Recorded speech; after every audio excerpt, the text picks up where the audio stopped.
रोहित पवारांचा अभ्यास कच्चा आहे। रोहित पवार हे अजितदादांच्या कुटुंबातले आहेत।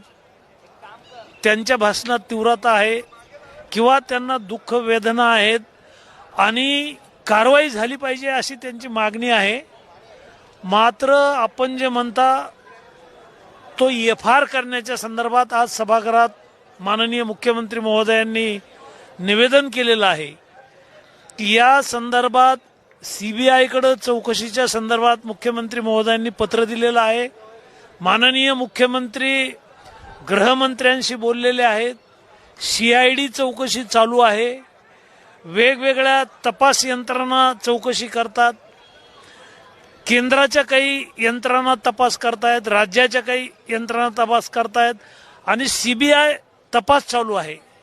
आणि गृहमंत्र्याशी माननीय मुख्यमंत्री बोलल्याबद्दल त्यांनी आता निवेदन केलेलं आहे सभागृहामध्ये।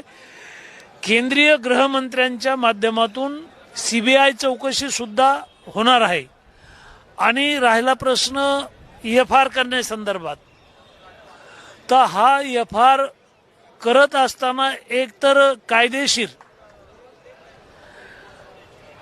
जिल्हा पोलीस प्रमुख आहेत, पोलीस यंत्रणा आहे, महाराष्ट्रातच एफआर झाला पाहिजे।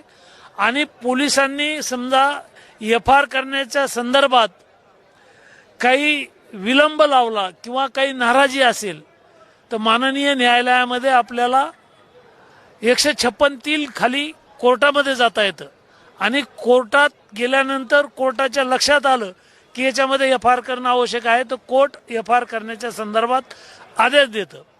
झिरोने जो गुन्हा दाखल केलेला आहे कर्नाटक सरकारनं त्याच्यात फक्त आणि फक्त राजकारण केलेलं आहे, त्याच्यात काही तथ्य नाही। शेवटचा प्रश्न